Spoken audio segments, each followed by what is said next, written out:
Bismillahirrahmanirrahim. Allahumma salli ala Muhammad wa ali Muhammad. Assalamu alaikum wa rahmatullah.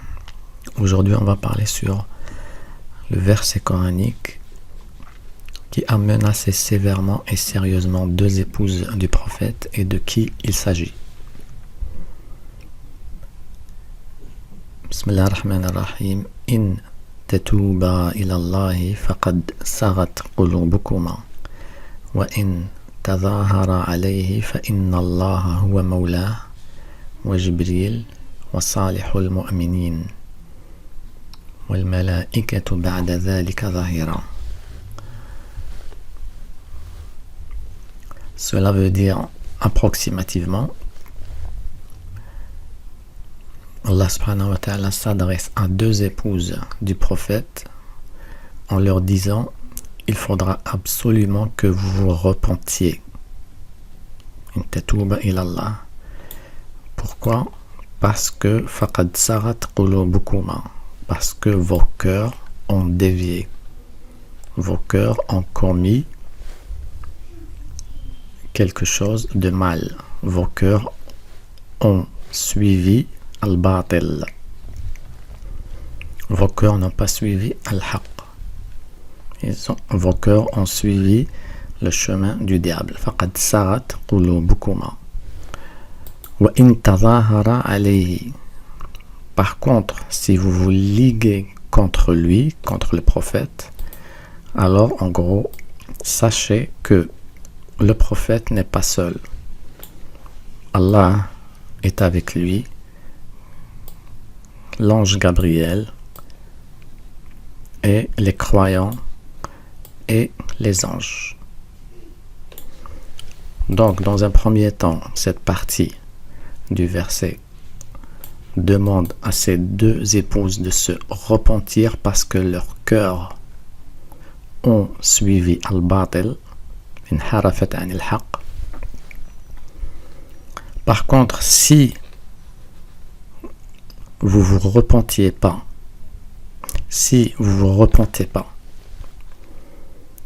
et vous choisissez de vous liguer contre lui, alors sachez dans ce cas-là que le prophète n'est pas seul.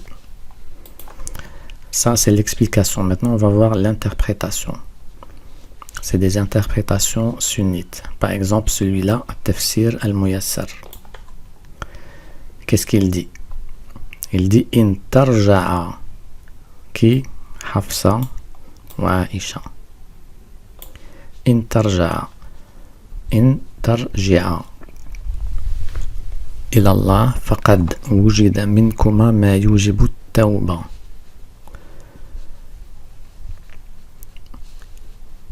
Donc, il faudra que vous vous repentiez. Pourquoi? Parce que vous avez fait ce que le prophète déteste. Ma yujibu at-tawba. Vous avez fait ce qui vous oblige à vous repentir. Parce que vos cœurs ont dévié. Vos cœurs se sont penchés vers ce que le prophète déteste. Vous avez fait du mal au prophète.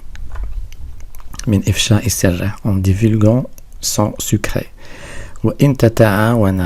Par contre, si vous vous liguez contre lui, bisou, bima yasu'uhu, en lui faisant du mal, donc sachez que le prophète sallallahu alayhi wa alayhi n'est pas seul. Allah est avec lui, Gabriel, les croyants et les anges. Donc ça, c'est un autre tafsir, une autre interprétation. Une interprétation connue qui s'appelle Tafsir al-Baghawi. In tatuba ila Allah ay min at-ta'awun ala an-nabi. Il faudra absolument vous repentir parce que vous vous êtes ligué contre le prophète. Bil idha, en lui faisant du mal, en lui causant du tort. Yukhatibu Aisha wa Hafsa. Il s'adresse à عائشة وحفصة. فقد صغت قلوبكما أي زاغت ومالت عن الحق. Vos cœurs ont suivi al-batil. Vos cœurs n'ont pas suivi al-haq. Et vous avez fait du mal au prophète. Vous avez causé du tort au prophète. Ce qui vous oblige à vous repentir. Ça, c'est un verset coranique donc qui menace sévèrement et sérieusement Aïcha et Hafsa. Est-ce que Aïcha, dans notre cas, on va parler juste de Aïcha parce que c'est le sujet favori. Aïcha, est-ce qu'elle s'est repentie ou pas? Parce qu'il y a deux parties. Est-ce qu'elle s'est repentie ou elle s'est liguée avec d'autres personnes, d'autres épouses contre le prophète? Alors là, on va dans Durar al-Saniya, Manhaj Ahl al-Sunnah wal-Jama'a.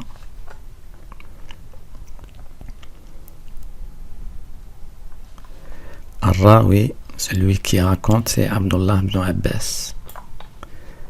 Shu'aib al-Arnaout, un grand savant sunnite.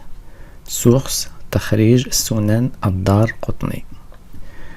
Page ou numéro de Riwaya 40-14. Hukm al-Muhaddith, ça veut dire que Shu'aib al-Arnaout dit que cette Riwaya est authentique. وجدت حفصة رسول الله صلى الله عليه وآله في يوم عائشة فقالت لأخبرنها فقال رسول الله هي علي حرام إن قربتها فأخبرت عائشة. Là, il nous parle du motif. Du motif, moi ça ne m'intéresse pas spécialement. Je veux juste savoir si Aïcha et Hafsa se sont repentis ou pas. Là, elle raconte à peu près ce qui s'est passé exactement. Vous pouvez lire ça tranquillement. فقال رسول الله فأنزل الله قال ابن عباس. ابن عباس c'est un grand sahabi. ابن عباس قال فسألت عمر. Ibn Abbas a demandé à Omar من اللتان تظاهرتا. Donc Ibn Abbas a dit à Omar qui sont les deux femmes qui se sont liguées contre le prophète. Il n'a pas dit qui se sont liguées et qui se sont repenties. Il a dit qui se sont liguées. تظاهرتا. قال ابن عباس فسألت عمر من اللتان تظاهرتا. Qui sont ces deux femmes qui se sont liguées contre le prophète dans le verset coranique. فقال عمر, donc Omar lui a dit, Omar ibn al-Khattab, Hafsa wa Aïcha. Donc plus bas, c'est beaucoup plus long.